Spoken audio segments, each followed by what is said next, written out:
The ocean had swallowed countless secrets, but none more personal than the one Jack Callahan refused to let go. 4 years earlier, his daughter Mia, a rising Olympic swimmer, had vanished during what should have been a routine training. Swim. No trace, no witnesses. Nothing but the unbearable silence of unanswered questions. The world assumed she drowned. Jack never did. Now, the cold embrace of the sea wrapped around him as he sank into its dim, endless cathedral. Shafts of early light pierced the blue-green gloom, catching swirls of sand and the shadows of drifting kelp. Each exhale from his tank hissed into a stream of bubbles, racing toward the unreachable sky above. Jack's weathered hand sifted through, the seabed, like a priest, turning pages of a holy book, searching for the verse that had eluded him for years. But, like the hundreds of dives before, the ocean yielded only emptiness. Above, his small boat, the Sea Warden, rocked gently. With the current tethered at the edge of Pelican's Reach, a place Jack knew like the lines on his own palms. This was home, and yet it hadn't felt like home since Mia disappeared. She was 19, full of fire, on the cusp of stardom. She had trained here every morning, carving a 4-mile route from Crescent Bay Pier to the Blue Water Buoy and back. For years, Jack shadowed her from the boat, guardian and father both, till one morning she told him firmly, "Dad, I need to do this alone." Against every instinct, he'd agreed. That was the last time he ever saw her. The memory of those frantic hours still haunted him, the desperate calls to the rescue authorities, the volunteers scouring the coastline. Jack's eyes burning from scanning the waves, hoping to see the flash of her bright swim cap, but there was nothing. No body, no gear, just silence. And the experts, including himself, had eventually conceded to the grim truth. The ocean had taken her, but Jack couldn't let go. He wouldn't. A father doesn't stop searching, not until the sea gives back what it stole this morning. Something had tugged at him, pulling him farther than his usual dives. A restless instinct whispered that he had overlooked something, that Mia's trail wasn't cold, merely hidden. Hours passed underwater, and his oxygen gauge dipped dangerously low. Reluctantly, he began the slow, aching ascent, his body heavy with fatigue and years of disappointment. Breaking the surface, he blinked against the pale horizon. His boat was a speck in the distance, too far, farther than he realized he had drifted. He began swimming back, each stroke sluggish beneath the weight of his gear. Exhaustion gnawed at him. Then he saw it, a buoy. Not the familiar blue water buoy, but a different one, rarely noticed. Far from his usual routes, grateful for the reprieve, he clung to its rusting frame, chest heaving. As he steadied himself, his gaze caught on something strange strapped to the buoy's center. A shape. A device. Curiosity surged through the haze of fatigue. Hauling himself onto the corroded platform, Jack reached for it, his hands slipping on wet metal. He unfastened the object and froze. A GoPro camera, sealed tight in a waterproof housing, weather-beaten by years at sea. But this wasn't just any camera. The casing was heavier, bulkier, a high-end model built for deep dives, and Jack knew it instantly. Yes, too well. It was Mia's. It was unmistakable. Same high-end GoPro Jack had bought for Mia, insisting she have the best protection money could buy. At first, he thought it might be coincidence, but when he turned the case over, his chest tightened. There, faint but visible, was a sticker he knew as well as his own reflection, a small blue dolphin with the letters MC scrawled beneath it. Mia Callahan. His hands trembled. This wasn't just any camera. It was hers. The very one he had given her when she first started swimming alone. He could still hear himself urging her, almost begging, "Take this with you. Record every session. If something happens, at least I'll know." And he could still see her half-annoyed smile, humoring him with a playful, "Fine, Dad. If it makes you feel better." Now, 4 years later, the proof of her presence was in his shaking hands. Jack fumbled with the latches, his fingers clumsy with adrenaline. The waterproof housing popped open, revealing the camera inside. Dead battery, salt-stained casing, but intact. Whole. He traced the edges with his thumb as though it were a relic, a fragment of his daughter's vanished life. Carefully, reverently, he slipped the device into his waterproof bag, a surge of purpose flooding through him. For the first time in years, he had something real. By the time Jack reached the Sea Warden, his old diving companion was waiting on deck, arms crossed, face etched with worry. "You went farther than usual," his friend muttered, eyeing the horizon. "The sun's already high, we should head back." "You're right," Jack said, climbing aboard, his voice uneven. His hands still shook as he pulled the camera free of his bag. "But look what I found." His friend's eyes widened, breath catching is that. Jack only nodded, unable to speak around the lump in his throat. Without hesitation, they turned for Crescent Bay. As the harbor drew near, Jack clasped his friend's shoulder in gratitude, muttered a quick thanks, and rushed off. Within minutes, he had changed into dry clothes, slid behind the wheel of his car, and gripped the GoPro as if letting it go would undo everything. For long years he had searched the sea. At last, a clue. A bridge back to Mia. He dialed Detective Morgan speaking, came the familiar, crebellaged voice. "It's Jack Callahan," Jack said, tension and excitement straining every word. "I found something."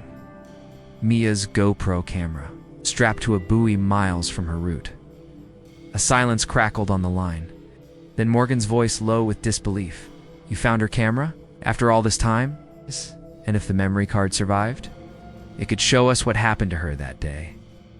"I'm in a meeting starting in 10 minutes, Morgan muttered, frustration lacing his tone. "I can't meet you right away. But bring it to the station. I'll have the forensic techs ready. They'll secure the footage, make sure it's preserved as evidence." Relief and urgency warred inside Jack. "Thank you. I'll head there now." "I'll be free in a few hours," Morgan added. "We'll talk then." Jack hesitated, remembering his promise, a charity luncheon with old colleagues, former divers, and athletes. He was supposed to give a speech.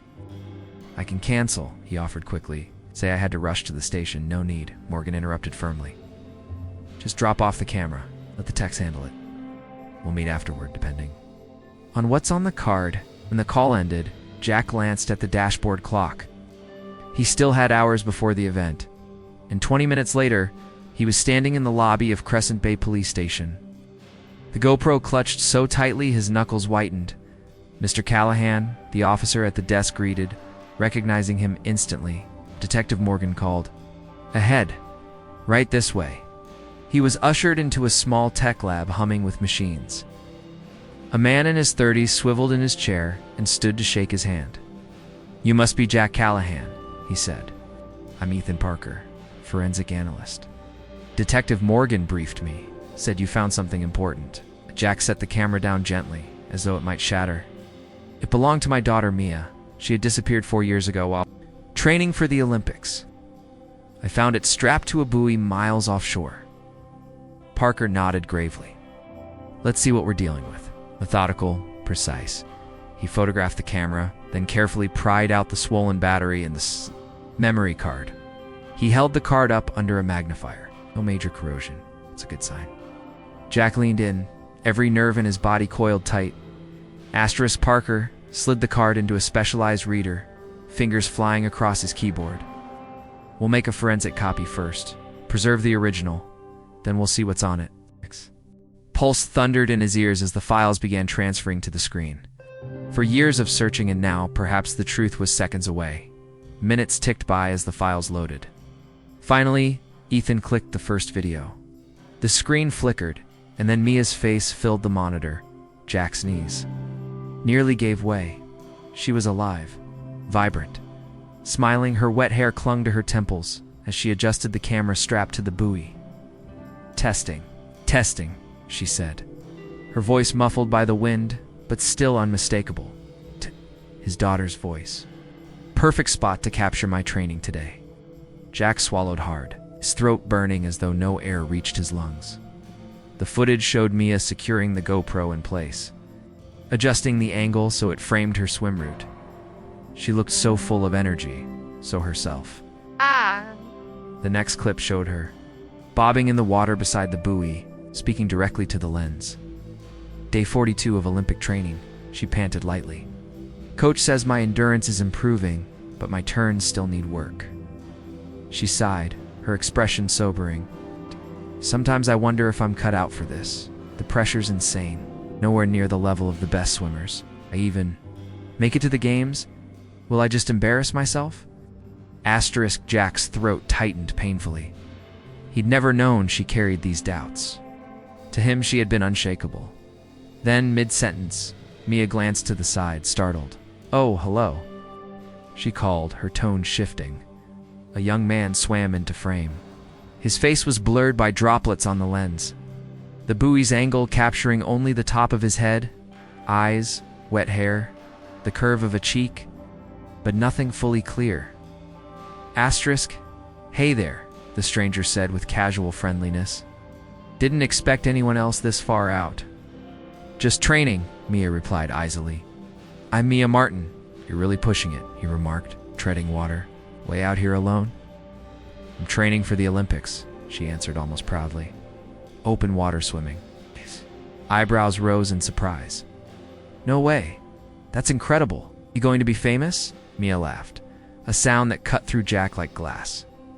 "Hardly. I'm still new. No media attention yet. Well, you look like a pro to me," he said warmly. "Want a race? Just for fun? I used to compete in college." "Sure," she grinned, adjusting her goggles. "Where to?" The man pointed toward a jagged rock outcropping in the distance. "There, you're on." They dove out of frame. For half an hour, the camera recorded only the rhythmic sway of the ocean. Then, faint in the background, a speedboat slid across the horizon. The fisheye lens distorted the distance, making it look farther away. Only the lower half of the boat entered the frame, its hull cutting the waves, and a logo stenciled along the side. Jack squinted. "Can you enhance that?" Ethan froze. The footage zooming in, the logo blurred, sharpened, blurred again. Finally, it resolved into something just legible. A stylized wave above blocky text. "That looks familiar," Jack murmured, already pulling out his phone to snap a photo of the screen. The video rolled on, but Mia never came back to the buoy. Hours slipped by, the camera capturing only empty water until the battery finally died. "Go back," Jack said sharply. His voice cracked to the boy. "Replay it," Ethan replayed. Together they scrutinized every second, hunting for anything useful. The man's approximate age, hair color, mannerisms. Ethan took notes, cataloging the fragments. Then he turned to his computer and ran a reverse search on the boat logo. Within minutes, a match popped up. "Ocean Elite Marine, they're local," Ethan explained. Boats, gear, water sports rentals. Jack's pulse quickened. He remembered seeing that same wave logo stenciled on hulls at the marina earlier that very morning. "We'll show this to Detective Morgan," Ethan said firmly.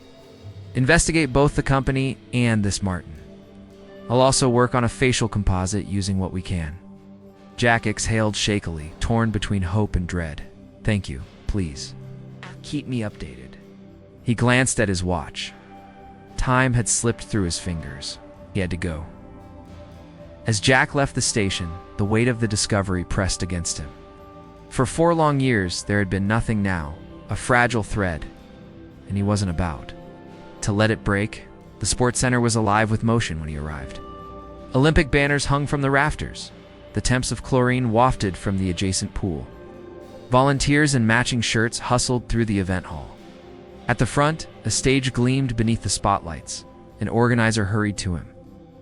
"Callahan, there you are. We were starting to worry. You're on in 15 minutes. Sorry for the close call," Jack muttered, forcing composure as he followed her backstage. "No problem at all," she said, guiding him to a chair.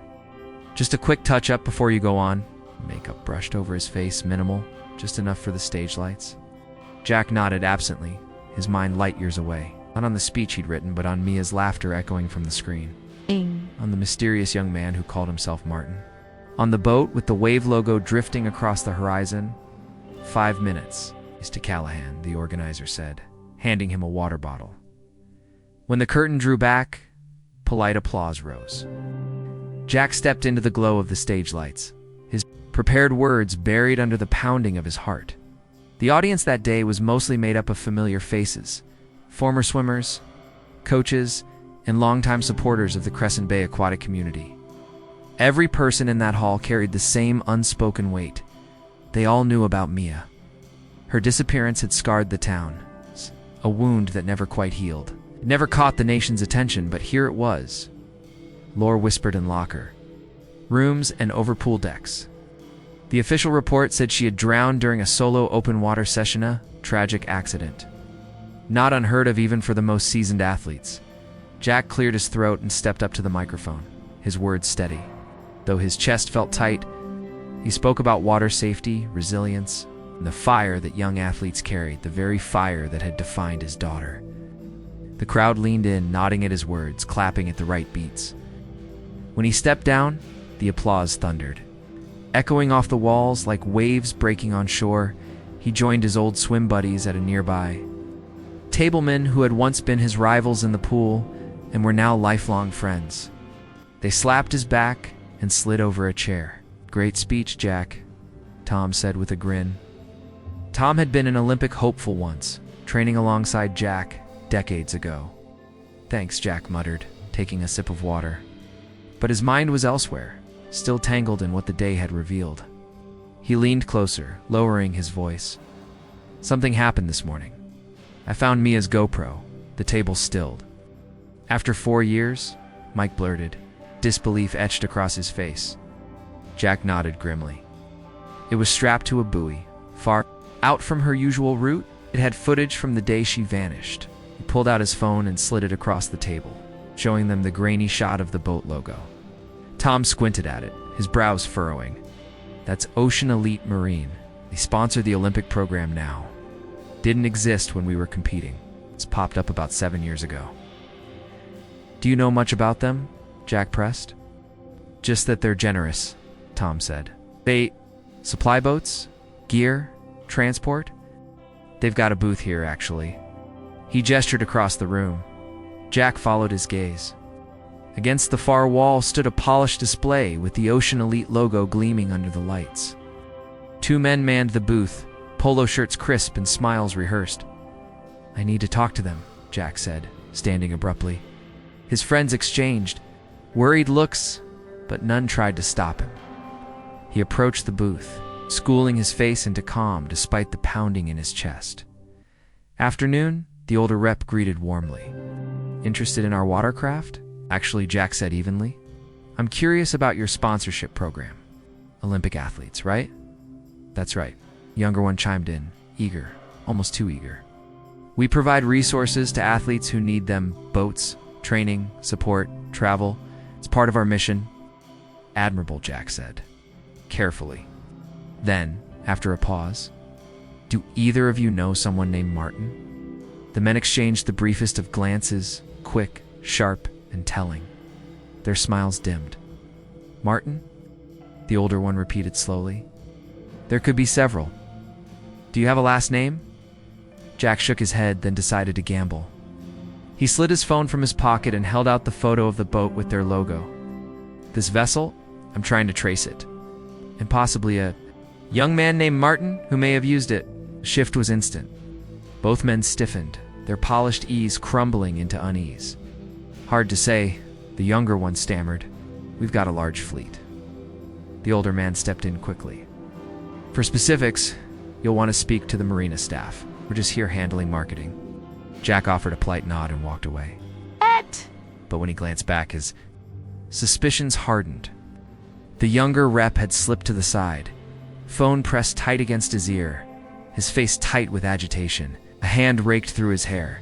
Then he motioned urgently to his partner. Within moments, they were dismantling the booth, their polished display vanishing piece by piece as though it had never been there. Jack didn't return to his table. He veered toward the exit, his decision already made. "Mr. Callahan," the event organizer hurried toward him. "You're scheduled for the closing remarks in 20 minutes, Jack said firmly. "Family emergency." Pushed past before the man could object. Out in the parking lot, caught sight of the 2 reps loading cases into a van emblazoned with Ocean Elite's logo. His pulse kicked into overdrive. darted to his own car, sliding behind the wheel. Just as the van pulled out, it was reckless, maybe even dangerous. But the instincts that had once kept him alive in treacherous dives were screaming that this was no coincidence. He trailed the van at a cautious distance along Crescent Bay's winding coastal roads, his mind a storm of dread and determination. "Please," he muttered under his breath, "let this be something. Let this lead me to her." His phone rang, jarring him. Detective Morgan's name flashed across the screen. "Mr. Callahan," the detective said without preamble when Jack answered. "We've reviewed the GoPro footage. We're already assembling a team and heading to Ocean Elite's marina. We contacted the company earlier this afternoon regarding the case." "I'm already on it," Jack said tightly, eyes never leaving the van ahead. "I'm following 2 of their men right now." They had been at the charity gala, smiling politely, until the moment Jack mentioned Martin and flashed the photo of the boat. Then, without excuse, they slipped away. Now, tailing their van through the streets, Jack relayed the details to Morgan. Following them, Morgan's voice sharpened, tinged with warning. "Jack, that could be dangerous. Are you absolutely sure these men are a threat?" "No," Jack admitted, eyes narrowing on the vehicle ahead. "But they're hiding something. They claim to be marketing staff, yet looked terrified when I mentioned Martin. Where are they heading?" Jack frowned as the van veered away from the bustling harbor, not toward the marina. "They've taken the coastal road opposite direction, past the headland." "Share your location immediately," Morgan instructed. Her tone brooked no argument. "And Jack, do not confront them. Call me the second something changes." "I will," Jack promised, ending the call. He intended to send his PIN, but the van suddenly accelerated, forcing him to gun his engine to keep pace. In his rush, Morgan's request slipped his mind. The road curled dangerously along the cliffs, the ocean gleaming like molten steel beneath a bruised sky. After several tense miles, the van's blinker flashed and it turned down a narrow, unmarked lane Jack had never noticed before. He slowed, letting them disappear around a bend before following. The lane dipped toward the shoreline, ending at a desolate marine, abandoned, skeletal. Rusted docks jutted into the water like broken teeth, while weather-beaten sheds sagged in the salt air. "This isn't Ocean Elite," Jack muttered grimly, cutting his engine. He left the car hidden behind a cluster of coastal pines and moved silently on foot. Staying low behind tangled brush and forgotten equipment, he watched as the 2 men unloaded boxes from the van.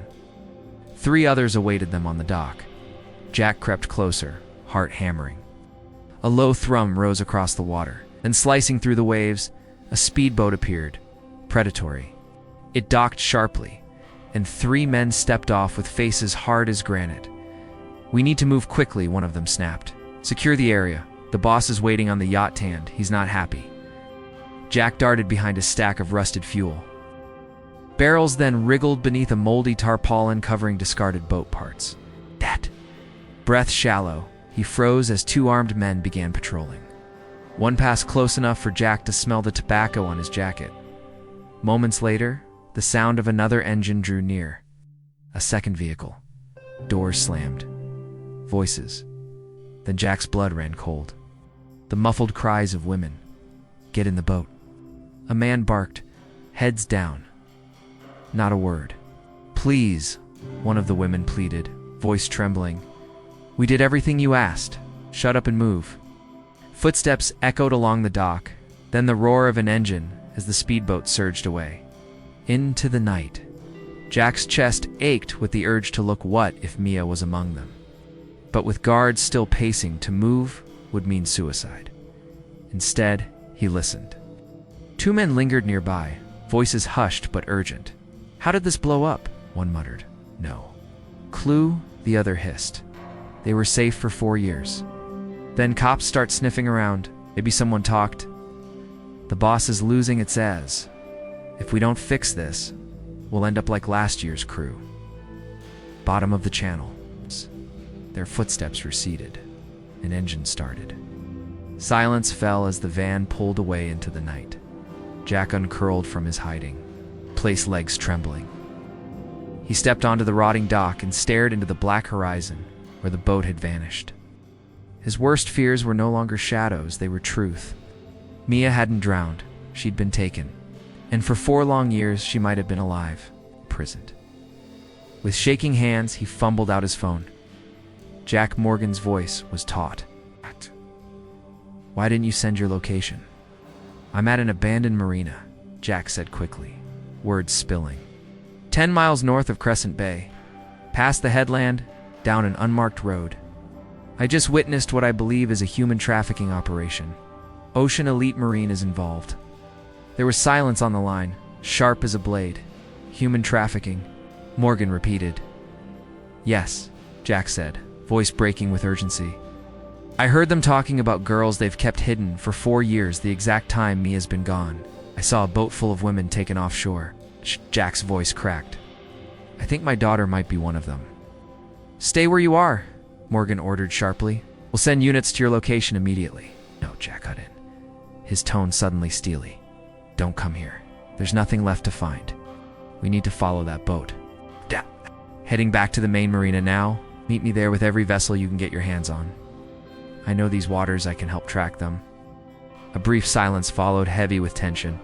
Finally, Morgan replied, "All right, we'll coordinate with Harbor Patrol. Meet us at the main marina in 20 minutes. "Hurry," Jack urged. "They're moving the girls. They know we're onto them. This could be our only shot." Ended the call and tore back toward his car, his mind spiraling. For years of believing Mia had drowned, and now this. A horrifying truth twisted with a fragile thread of hope. If she'd been held captive all this time, then she might still be alive. And if she was alive, Jack would find her no matter what it cost. His tires screamed against the asphalt as he slid into the Crescent Bay Marina lot. Detective Morgan was already there, flanked by 4 officers, Harbor Patrol, and members of the Coast Guard. "Jack." Morgan waved him over to the emergency dock.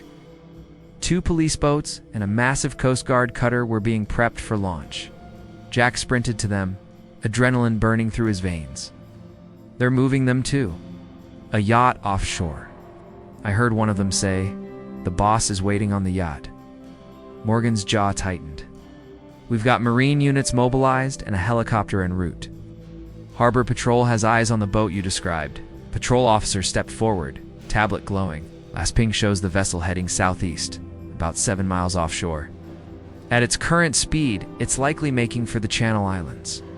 "That's it," Jack said, without hesitation. "Those islands are riddled with secluded coves. Perfect place to hide a yacht." Morgan faced him squarely. "I appreciate your help, but you stay here. We'll take it from here." "No," Jack shot back. "I'm coming. This isn't a request. These people are armed and dangerous." "I know those islands better than anyone here," Jack snapped. "I've dived those waters for 20 years. There are caves, hidden passages, rip currents that could swallow your boats whole." He lowered his voice. "And if Mia's on that yacht, she'll need me. She's been gone for years. She'll be terrified. She needs her father." Morgan's shoulders slumped under the weight of protocol versus necessity. Finally, he exhaled. "Fine, you're on the lead boat with me. But you follow orders. If there's resistance, you stand down." "Understood," Jack said instantly. Minutes later, they were airborne over the water, engines roaring, spray lashing Jack's face as the boats cut toward the open sea. His stomach churned with dread and hope. After years of chasing ghosts, he was finally close, but what would he find? What had they done to Mia? The radio blared to life. "Air unit is airborne. 8 to 15 minutes to the search area," Morgan acknowledged, then muttered, "We're pulling back ground on Ocean Elite Marine. Looks clean, sponsors athletes, donates 2 events, but we'll see who really runs it." Jack's mind flashed to the words he'd overheard, the boss. Someone powerful, someone feared. Morgan's eyes hardened. "We'll get him, but first we get those girls." The fleet plowed forward, every second a race against time. Above them, the helicopter thundered across the sky. An hour later, the radio cracked with urgency. "Air Unit 1, we've located the crossover vessel. It's approaching a Yacht 12. miles southeast. Transmitting coordinates now. The captain swung the helm. Engines roared as they veered toward the signal, throttling back as they drew near. Air unit reports crossover has reached the yacht, the radio operator relayed. They're transferring people on board. Jack seized the binoculars. Breath caught. Sleek, gleaming white yacht floated 2 miles ahead. The crossover tethered to its side. "I see them," he whispered, voice tight with fear. Through the glass, dark figures shuffled on deck, 3 women escorted below. Jack's heart slammed in his chest. Could one of them be Mia?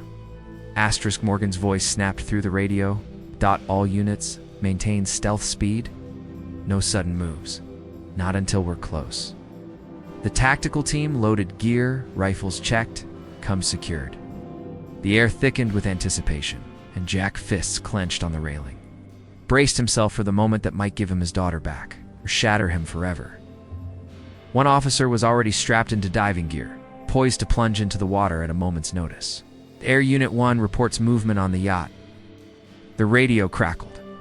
"They've spotted us. The yacht is powering up. Full speed ahead," Morgan barked. The police boat's engines roared, cutting through the waves with raw force. Jack raised his binoculars, keeping the yacht in sight. "The crossover boat's peeling away," he reported, tension tightening his voice. 2 men aboard both, armed. Asterisk, the smaller vessel suddenly veered, gunning straight for them. "They're going to ram us," the captain warned grimly. "Morgan to Air Unit, maintain eyes on that yacht," Morgan ordered. "Copy that." Yacht increasing speed, heading south, the helicopter pilot confirmed. A pause. Then weight movement on deck. The women are being brought up. They're suiting them with diving equipment. Jack's heart lurched. Diving equipment? No, damn it, they'll dump them in the water. This coastline is riddled with caves. If the kidnappers know those passages, they'll vanish without a trace. Morgan relayed the danger across all channels. If they get underwater, we could lose them forever. Move now. Asterisk, the crossover boat was close enough to see the men's faces, guns raised, eyes locked on their target. A hail of bullets suddenly ripped across the water. "Take cover," Morgan roared. Jack dropped behind the cabin wall, adrenaline hammering through his veins. Overhead, the helicopter swooped low, rattling the waves with its downdraft. Now the second police boat angled to cut off the crossover's advance. Through the chaos, Jack never lowered his binoculars. His gut turned to ice. "They're putting them overboard," he shouted. "The women and some of the men, they're all going in with dive gear." "Hold your fire," Jack cried, his voice raw with urgency. "If a bullet punctures those tanks, they'll explode." The tactical leader echoed the warning, redirecting fire to suppress rather than destroy. The helicopter rained warning shots, close enough to scatter the attackers, but not risk the hostages. Morgan spun back toward his team. "Get divers in the water." 3 officers were already hauling on their tanks. "I'm going to," Jack said, snatching for the gear. Morgan grabbed his arm. "Absolutely not. You're staying topside." "You don't understand," Jack shot back. "Those caves are a labyrinth.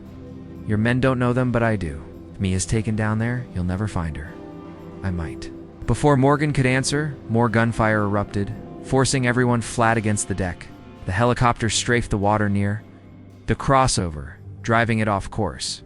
Jack's chance had come.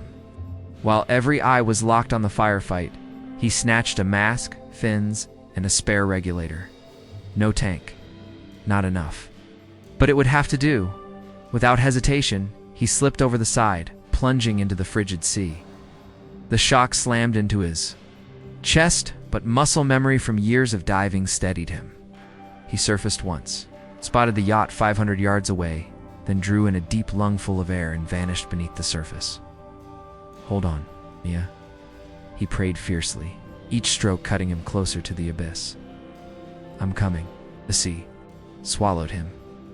He alternated between desperate surface gulps and plunges into the blue gloom, scanning for shadows. On his third dive, he saw them 30 feet below. A brutal, slow-motion battle was playing out underwater. Police divers grappled with the kidnappers, but the women were shackled, wrist to wrist with their captors, every move a deadly entanglement. Spear guns flashed in the murk, one officer straining to wrestle a weapon away while shielding the woman. Chained to her attacker, Jack's lungs screamed as he shot back to the surface. He had no tank, no weapons. Joining that fight was suicide. But above the gunfire and chaos, he spotted something everyone else had missed. The yacht. It sat exposed, its crew either in the caves or tangled in the battle, its deck nearly deserted. Jack's mind sharpened. If he couldn't win the fight underwater, maybe, just maybe, he could cut the kidnappers off at the source. And with that thought, he turned toward the yacht, every muscle braced for the impossible. Instead of diving back under, Jack angled toward the yacht, cutting silently through the waves. He approached from the stern, knowing it gave him the best chance of going unseen. Years of diving had trained his movements into instinct. He hauled himself onto the yacht's swim platform, rolled across the deck, drenched and gasping, then still listening. When his breath steadied, he crept low across the deck. Every shadow could conceal an enemy, every sound a trap. Near the dive prep station, he found what he desperately needed: an entire rack of spear guns left behind in the chaos of evacuation. Jack seized one, checked its tension, and found it primed, armed now. He turned back toward the stern with one thought: get to Mia. That's when it came, the sharp click of a gun hammer behind him. Don't move. The voice was young, slurred, and dangerous. Jack turned slowly. A man in his 20s stood there, soaked, bloodshot eyes, wild. A half-empty bottle of expensive liquor dangling in one hand, and a handgun shaking in the other. Jack recognized him instantly from the GoPro footage. "Martin," Jack growled, his voice as cold as the sea. "You took my daughter. I've come to take her back." Martin wavered, drunk and unstable, yet his finger twitched near the trigger. Her father, the diver she always talked about. Figures. He took another swig, wiping his mouth. "We're giving her a future, training her for the Olympics." Jack's grip on the spear gun tightened. By kidnapping her? By keeping her prisoner for 4 years? "Don't come closer," Martin warned, his gun lifting unevenly. His face twisted, bitterness seeping through. "I wasn't even allowed near them. They weren't for me. They were for my father." Jack's blood chilled. "Your father?" Martin nodded, stumbling a step closer, words tumbling out in a drunken whisper. "He's always loved. Athletic young women could make them stars. They played their part." "Stay back," Jack snapped, raising the spear gun. "Another step and I'll shoot." But Martin seemed lost in his own confession, staggering forward, gun wavering. Then a voice like a blade cut the night. "What the hell are you doing, boy?" An older man strode onto the deck, crisp white shirt unwrinkled despite the chaos. He carried a gun with the ease of long practice, aimed squarely at Jack. The family resemblance was undeniable, same eyes, same jawline, but hardened into cruelty. "I'll shoot you myself," he snarled. "My worthless son can't even manage one simple job." His eyes snapped to Martin. "You've been talking. That's why the police are circling us." "I didn't." Martin's voice cracked, suddenly childlike. "It wasn't me." "Shut up. Of course it was you. Oh, you've always been weak. Always wanted one of my girls for yourself." While father and son clashed, Jack angled the spear gun, finger tightening on the trigger. "I didn't tell anyone." Martin's face flushed with alcohol and rage. "I swear." "Doesn't matter," the older man dismissed coldly, turning his aim back to Jack. "So you're the diver father, hunting all this time? Well, your hunt ends here. I've built too much to let you ruin it." He raised his weapon, pointed straight at Jack's head. The world froze for a heartbeat. Then 2 shots cracked at once. Martin's bullet tore through his father's skull. At the same instant, Jack fired, but without the drag of water. The spear veered wildly, missing its mark and driving deep into Martin's shoulder. The older man collapsed, blood spilling across the deck. Martin stood frozen, the gun clenched. In his trembling hand, eyes locked on his father's lifeless body. Shock carved him hollow. Pain radiated from his wound, yet he barely seemed to feel it. Slowly, with a vacant stare, he raised the liquor bottle and drank. voice rasping with venom and grief. "I hate you, Grant." Jack's moment shattered with a white-hot bolt of pain in his leg. Staggered. Looking down, Grant had managed to fire a final shot. Blood soaked his thigh, agony flooding him, but Jack refused to fall. Using the chaos, he staggered to the yacht's edge and hurled himself back into the sea. The icy water bit into his wound, numbing it just enough to keep him moving. Each kick was torture, his blood trailing like a signal behind him. But he drove forward toward Mia. Beneath the surface, the fight still raged. Police divers clashed with kidnappers, bubbles and bodies thrashing in the gloom. And there, through the chaos, Jack saw Mia. Still locked in combat with the man holding her captive. With the last of his strength, Jack powered toward them. The kidnapper saw him coming, raising a spear gun to fire. Jack had nothing left, no weapon, only his will. As the gun tilted toward him, a shadow surged up from behind. One of the police divers was closing in fast. In perfect synchronicity, the police diver lunged, seizing the kidnapper's arm just as he fired. The spear veered off course, slicing past Jack by mere inches. Ignoring the searing pain in his leg, Jack surged forward through the murky water until he reached Mia and her captor. Summoning the last of his fading strength, he ripped the regulator. From the kidnapper's mouth, the same brutal tactic he'd once used in the cave. Asterisk deprived of air. The man thrashed in panic, his grip on Mia weakening. In that split second of desperation, Jack and the officer wrestled him down together. The diver's blade flashed as he severed the handcuffs binding Mia's wrists, ending her 4 years of captivity in a single decisive stroke. But victory came at a cost. Darkness crept in at the edges of Jack's vision, blood loss dragging him under. The last sight burned into his fading consciousness was Mia's face shock. Recognition, disbelief as she reached for him through the swirling water. Jack awoke.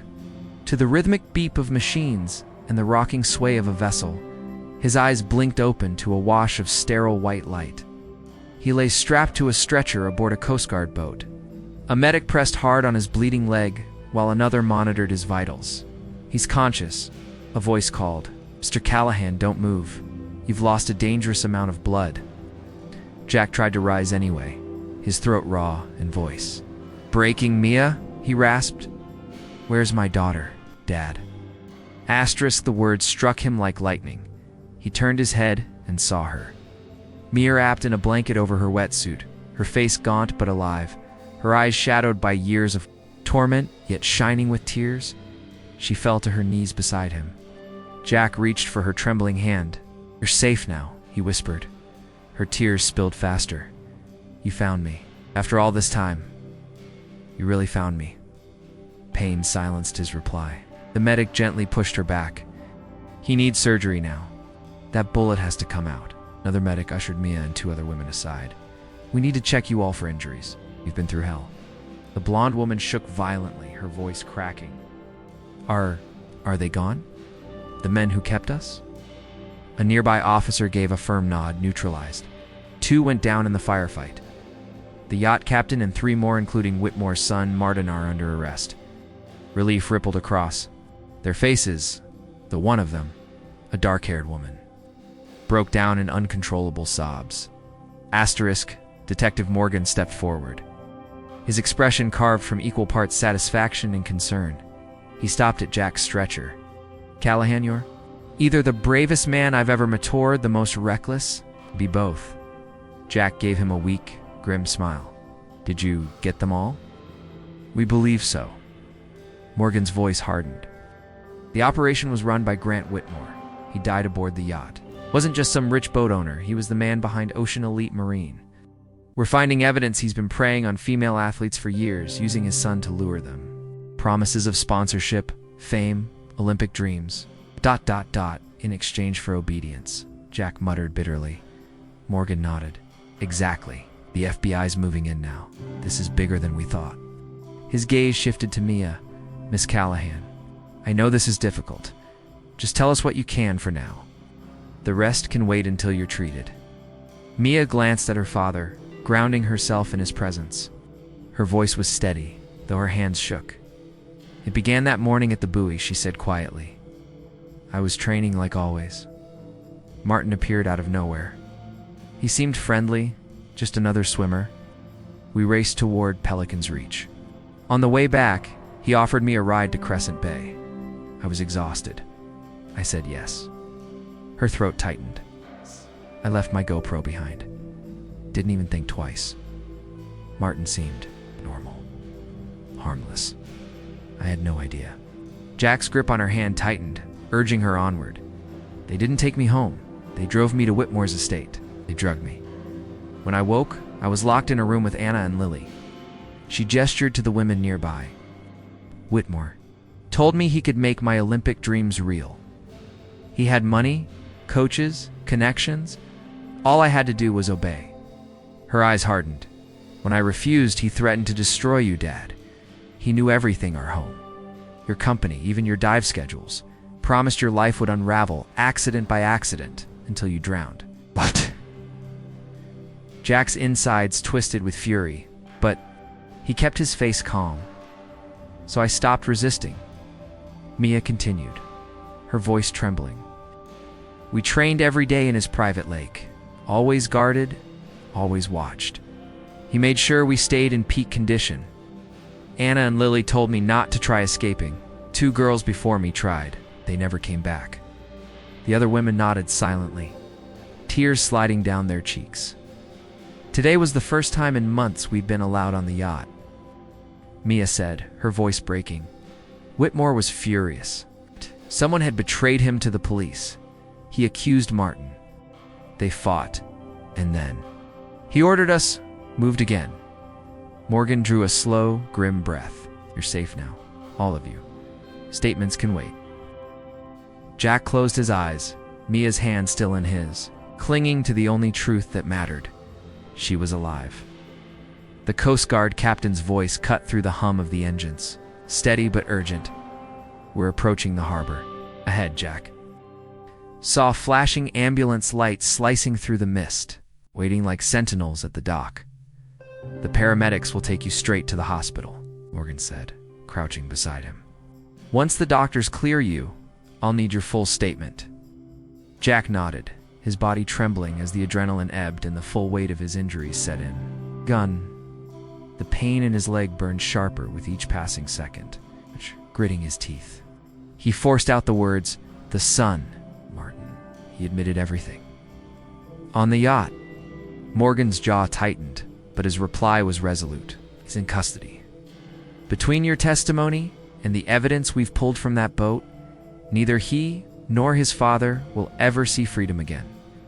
The vessel thudded against the dock, and the deck exploded into motion. Medical teams surged aboard, rushing toward the battered survivors. Jack was lifted carefully onto a gurney, the world around him blurring in noise and light. Beside him, Mia clung desperately to his hand, refusing to let go. Her voice trembled as she whispered, Dad, I should have been stronger. I should have found a way to escape. Jack, wincing through the pain, managed a weary but steady smile. You survived, sweetheart. That's what matters. And if you hadn't forgotten that camera on the buoy, his voice cracked, overcome by the impossible chain of events that had led him here. Tears welled in Mia's eyes as realization struck. The very thing she had thought lost to the sea had brought salvation crashing back into her life. She tightened her grip. I love you, Dad. I love you too, Jack whispered, his voice breaking. I never stopped searching. That for one. Single day, the paramedics gently intervened, prying their hands apart. He needs surgery immediately, one explained to Mia. We'll take good care of him. You'll see him at the hospital after your exam. Mia reluctantly let go, watching as her father was wheeled toward the waiting ambulance. For the first time in 4 long years, she stood not as a prisoner, but as a survivor, shoulders squared, spine unbroken. The proud silhouette of the champion she once was. Inside the ambulance, sirens wailing, Jack felt exhaustion wash over him like a tide. That very morning, he had been at a charity podium, existing without truly living, searching without hope. Now, against every cruel odd, He had pulled his daughter back from the abyss. The road ahead would not be easy. Statements, trials, endless testimonies. Mia and the others would bear scars, visible and unseen, for the rest of their lives. Yet, for the first time in years, Jack's heart pulsed with something other than grief. His daughter was alive. She was free, and he would never let her out of his sight again, as the painkillers dulled his senses. His final thought before slipping into unconsciousness was a prayer, gratitude for the relentless fire that had kept him searching. Miracle of a forgotten camera, and for the second chance they had been granted. Against the darkness of the past, they had found their way back to each other. Whatever storms lay ahead, father and daughter would face them together.